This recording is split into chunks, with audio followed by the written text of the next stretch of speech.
Bueno, en primer lugar, agradecer la invitación que se me ha cursado.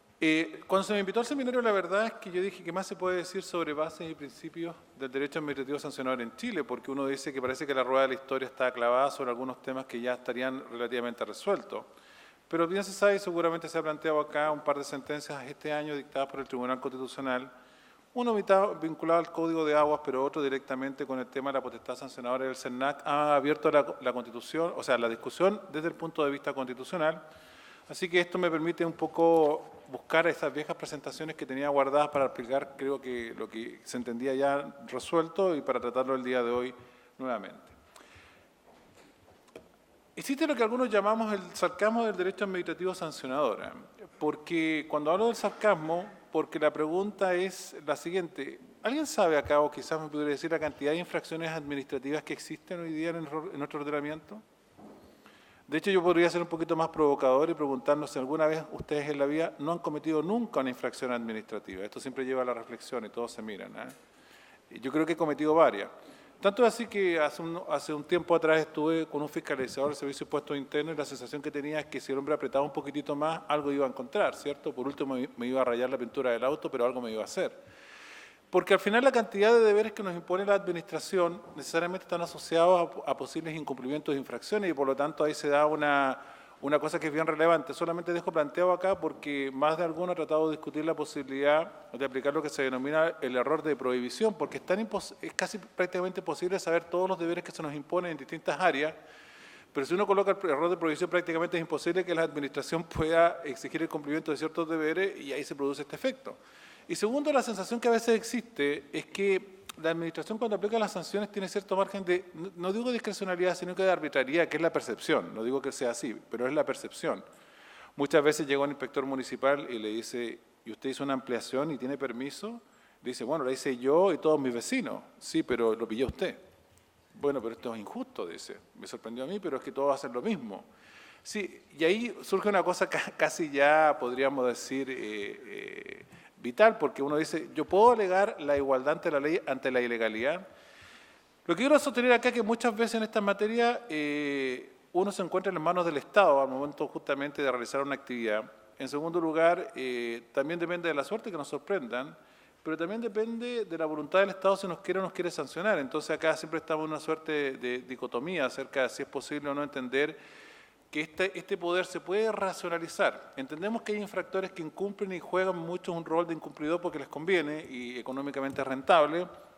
Sabemos que la administración tiene que ir a la casa del infractor y ojalá tenga la mayor cantidad de herramientas porque hay bienes superindividuales que tiene que resguardar, pero también tenemos que tratar de velar de que eso no se transforme del ejercicio de un poder, porque cuando el poder se acumula, el problema es que hay que buscar mecanismos más o menos razonables para poder frenarlo. Por eso vuelven nuevamente estas preguntas. ¿Por qué la administración puede sancionar? Primera pregunta, que aparece justamente en la sentencia del CERNAC. Segundo, aquello se corresponde con el Estado de Derecho y la Constitución. Y vamos a entrar en una pregunta que casi es de la esencia de la discusión que hasta el día de hoy se mantiene, y la verdad es que no sé si tiene sentido seguir hablándola. Si es posible hacer una separación tan radical entre las infracciones y los delitos, porque la verdad es que nosotros hemos trabajado mucho sobre el tema, hemos estudiado este tema desde la parte general a la especial. Ahora tenemos un proyecto Fondesit que va de lo especial a lo general para tratar de buscar un poco cómo opera cada uno de los sistemas sancionatorios. Nos encontramos con bastante sorpresa. Sobre los primeros no me voy a extender demasiado, porque la verdad es que siempre uno cuando busca el tema del origen de las sanciones y por qué la administración sanciona, siempre hay un elemento histórico que lastra nuestro ordenamiento y todavía nos quedan, podríamos decir, algunos de estos lastres que están dando vuelta en nuestro sistema, que son viejos mecanismos de sanción administrativa que vienen de la vieja policía administrativa del antiguo régimen. Es súper interesante estudiarlo, solamente lo voy a dejar mencionado acá, hay estudios que se han trabajado sobre esto. La policía administrativa, por ejemplo, del siglo XIX, en materia urbanística, en materia de salubridad pública, es muy interesante. También en materia de aguas, por ejemplo, había una policía de aguas que aplicaba sanciones. Y las sanciones incluso por parte de la administración llegaban al punto de incluso privar de libertad o dar azotes a las personas. Hay que ver solamente la ley de gobierno interior de mediados del siglo XIX, en donde justamente se facultaba al gobernador para arrestar a los militares e incluso darle palos al que no respetaba la autoridad. O sea, una cosa. Pero lo que ha ocurrido es que con ese sistema que hoy día existe, yo creo que todavía, mi percepción es que todavía persiste en el ámbito sanitario, se ha ido racionalizando, es decir, se han ido corrigiendo por la vía de imponerle algunos principios, normas de carácter general, que le ha dado, por lo tanto, cierto grado de previsibilidad. Pero tampoco se puede negar de que uno podría decir es un lastre histórico, que es la conclusión que algunos llegan, pero también es una realidad que hoy día se demanda, porque lo que estamos viendo es que cada vez más se está yendo al ámbito sancionador fuertemente en materia ambiental. Hemos visto que la discusión va y viene en materia de libre competencia no, el derecho penal no funciona, vamos de vuelta al ámbito administrativo, después nuevamente administrativo penal en cuanto a las sanciones. La depuración que se ha hecho para la Comisión para el Mercado Financiero va en esa línea. Bueno, y el freno que se da en materia del CERNAC, pero la línea justamente iba para allá. Porque, y en resumen, lo que ocurre acá es que en una sociedad tan compleja como la actual existen tantos riesgos en tantos ámbitos, en el ámbito eléctrico, en el ámbito sanitario, en el ámbito ambiental, en el ámbito del mercado de capital, en el mercado financiero, que no podemos utilizar un sistema judicializado por la lentitud que tiene y por lo tanto el Estado anticipa su intervención por razones de oportunidad y también de eficacia y lo hace a través de la administración. Y este es un punto que creo que es central para entenderlo, porque rompe un poco la vieja regla de que el derecho punitivo tenía que ser un derecho punitivo, como decía en este caso Beccaria, un derecho legalizado y además también judicializado. Esa regla que aparece como esencial y que a veces cuando estudiamos Derecho en los primeros años, yo estudié hace mucho tiempo ya, pero acá veo gente muy joven, nos dejan ahí como a fuego, sabe que el derecho punitivo tiene que estar siempre en la ley y además también tiene que estar entregado al juez. Resulta que se rompe totalmente. Y la pregunta es lógica de hacerse esto. Y por eso el profesor Sotologos, de forma muy legítima, nosotros pensamos que la tesis de Sotologos había desaparecido, él planteaba de que en definitiva, cuando la autoridad administrativa sanciona, habría una inconstitucionalidad porque se ejercería un poder jurisdiccional vulnerando el artículo 76 de la Carta Fundamental y además también habría una comisión especial. Yo, con todo el respeto y la confianza que tengo con el profesor Sotoclós, yo no comparto su posición, esto lo tengo escrito por lo demás. Yo creo que la gran confusión viene de un concepto que puede ser muy pedagógico para explicar lo que se denomina la autotutela. La autotutela es una expresión de las potestades, de la forma como la ejerce la administración, pero yo creo que es una mala denominación, porque da a entender que la administración actúa como haciendo justicia o ejerciendo jurisdicción por sí misma, y no es un órgano jurisdiccional. Lo único que hace el Estado es simplemente anticipar la intervención estatal por esta vía mediante, repito, este órgano administrativo y por lo demás sus resoluciones, si bien sabemos, no son que tengan fuerza de cosa juzgada y siempre van a ser posibles de revisar. Siempre insisto, por lo tanto, la potestad sancionadora es una potestad de carácter administrativo. Pero hay diferencias entre los delitos y las infracciones, y es un tema que yo no voy a resolver acá. Si alguien tenía expectativas, alguien de que yo lo iba a resolver, no lo voy a resolver acá, porque esto viene de muy antiguo. Viene de la vieja teoría del derecho penal de policía y el yo naturalismo. El yo naturalismo sostenía que habían delitos por naturaleza. Decía, el homicidio siempre va a ser homicidio, el robo siempre va a ser robo. En cambio, no pagar impuestos es algo temporal que eventualmente está entregado a la ley humana, entonces daban esa explicación. Un interesante trabajo que creo que marcó mucho y todavía los penalistas se refieren a eso para atacarlo, pero curiosamente hoy día muchos los tratan de volver a él, era de Jan Goldsmith, acerca justamente del denominado derecho penal administrativo, denominación que se mantuvo durante mucho tiempo. Y después están conocidas las tesis acerca, la tesis formalista de Merck, que decía, mire, esta cuestión se traduce simplemente en que una sanción le aplica a la autoridad administrativa, a otra a la autoridad jurisdiccional, no es relevante, es relevante desde el punto de vista constitucional, sí es relevante. O la tesis cuantitativa, que también es relativa. La tesis cuantitativa también plantea algunos puntos que son interesantes. Acá voy a hacer una visión netamente fenomenológica, es decir, de rasgos generales, no voy a entrar en la profundidad. Pero ontológicamente uno llega a una conclusión bien curiosa. No hay diferencia sustantiva, y esto no es nada nuevo lo que estoy diciendo, entre un delito y una infracción administrativa. En cuanto a su estructura, la verdad es que ontológicamente son lo mismo. Ustedes lo ven ahí, está la estructura de la norma, en ambos casos hay una conducta ilícita, hay medidas represivas y ojo, en ambos casos hay bienes jurídicos protegidos. Si existe una sanción administrativa porque yo quiero en materia ambiental resguardar el medio ambiente, la conservación del patrimonio ambiental, en materia de tributaria porque quiero proteger la hacienda pública, y así uno va encontrando que en definitiva los tipos administrativos también responden a bienes jurídicos. Pero también desde el punto de vista fenomenológico, repito, sin entrar a la profundidad, hay diferencias. Claramente, la entidad que aplica la sanción, la autoridad administrativa, la autoridad jurisdiccional. Pero ojo con el bien jurídico protegido, yo creo que hay un elemento acá que hay que darle una vuelta adicional. ¿Por qué? La doctrina penal alemana distingue lo que llama el derecho penal nuclear y el derecho penal colateral, que es bien interesante esa distinción. Porque el derecho penal nuclear está constituido por los bienes jurídicos individuales, la vida, por ejemplo, el patrimonio, el honor, que lógicamente siempre va por el derecho penal, pero luego están bienes jurídicos supraindividuales o colectivos, es decir, por ejemplo, el medio ambiente, el urbanismo, la salubridad pública, también encontramos, por ejemplo, el buen funcionamiento de los mercados, el mercado de capitales, el mercado de valores, etcétera. Y ahí el legislador normalmente opta, pues el legislador opta si va a llevar ese tema por la vía penal o lo va a llevar por la vía administrativa, que es el juego que se produce. Entonces ahí cuando aparecen los bienes jurídicos supraindividuales, que es más o menos la tendencia que uno ve. Y en los idas y vueltas que se producen, por ejemplo, en temas de libre competencia o como ocurre también, por ejemplo, en temas de mercado financiero, en donde la autoridad administrativa tiene la posibilidad de sancionar por la vía administrativa, pero también se juega con el ámbito penal, entonces se produce un juego ahí. Yo acaso tengo una tesis ya en el sentido de que claramente los bienes que protege la administración son bienes jurídicos colectivos y se produce ese efecto que en algunos casos se puede penalizar y en otros casos pueden ir por la vía administrativa y es una facultad que tiene el legislador. Y ojo, y otro elemento que lo dejo acá abierto para la discusión que es bien interesante.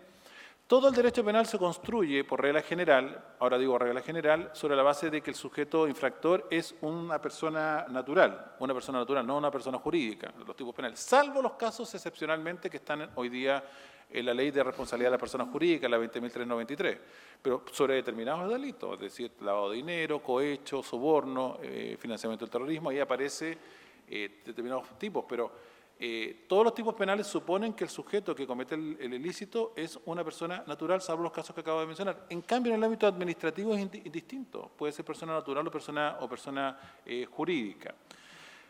Voy a dejar esta presentación, les puede servir, pero ¿cuál es el marco que hoy día tenemos, por lo menos en la jurisprudencia del Tribunal Constitucional? Yo a veces cuando estoy en el extranjero y quiero explicar esto, siempre les digo, aprovechando la fecha, si alguien sabe en el extranjero si Chile hizo un mundial, nadie sabe eso. No, lo siento mucho, pero en Chile fuera no saben que hicimos un mundial del 62. Y siempre cito a Carlos Dittborg. Carlos Dittborg decía, porque no tenemos nada, queremos hacerlo todo, ¿cierto? Y acá ocurre eso. Prácticamente en materia de regulación de sanciones administrativas no tenemos nada.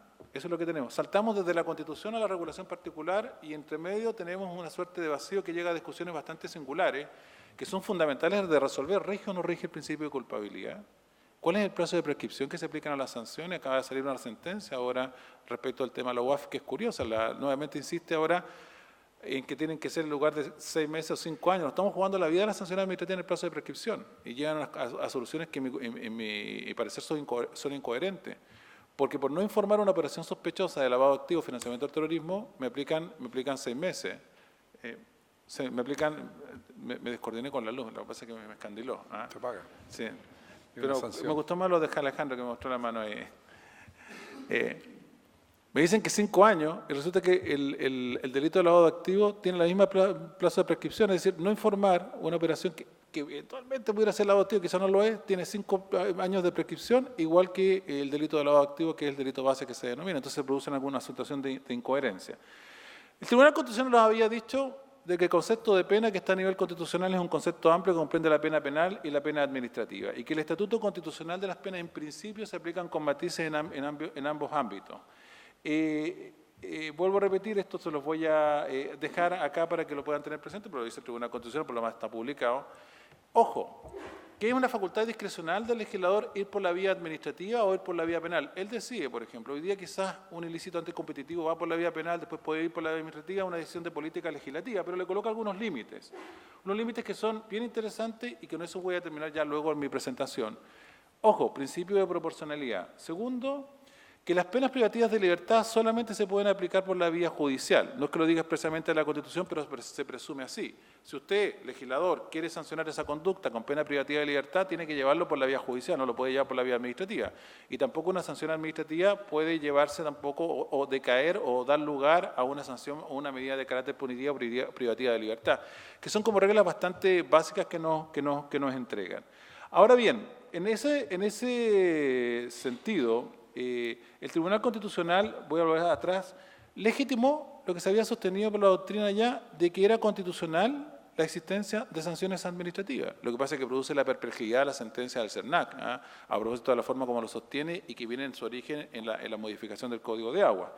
Pero luego, y acá viene, La pregunta es cuál es el régimen jurídico aplicable y cuál es la propuesta en la cual estamos trabajando, porque claramente no se discute que tiene que estar dentro del marco constitucional y legal de lo que tenemos, de los rudimentos que tenemos sobre esta materia.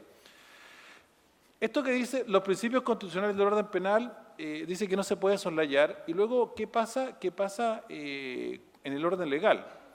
Yo acá solamente lo dejo planteado. A mí me produce cierta perplejidad cuando se dice, ¿sabe acá, en este ámbito tiene que aplicarse el derecho penal?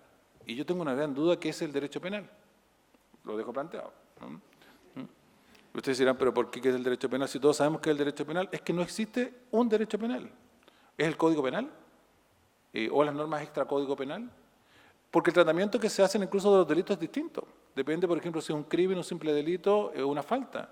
Por ejemplo, siempre se dice, una de las características que tiene el derecho administrativo sancionador es aplicar el principio de oportunidad, pero también hay principio de oportunidad en materia penal.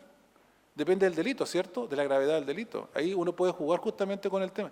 De hecho, se alega mucho en el ámbito sancionador administrativo que tiene que haber un justo y racional procedimiento, pero en derecho penal hay procedimiento monitorio, en donde ni siquiera se da la posibilidad a la persona de tener un procedimiento, porque si lo acepta la sanción, porque como es bagatela, se acepta. Entonces, ahí están las incoherencias que les quiero decir. Es decir, ¿cuál es el derecho penal de cuál estamos hablando? Y después dicen, no, es que tiene que ser el derecho administrativo. ¿Y cuál derecho administrativo me está hablando? Entonces yo creo que a veces nos casamos con categorías conceptuales. Solamente dejo planteado el punto porque esto podría ser mucho más largo que discutir. Yo solamente dejo planteado el tema, por ejemplo, a propósito de esta expresión que demuestra cierta imposibilidad de resolver el problema acerca de los matices. Yo creo que pueden haber matices, claramente, y depende de la proporcionalidad.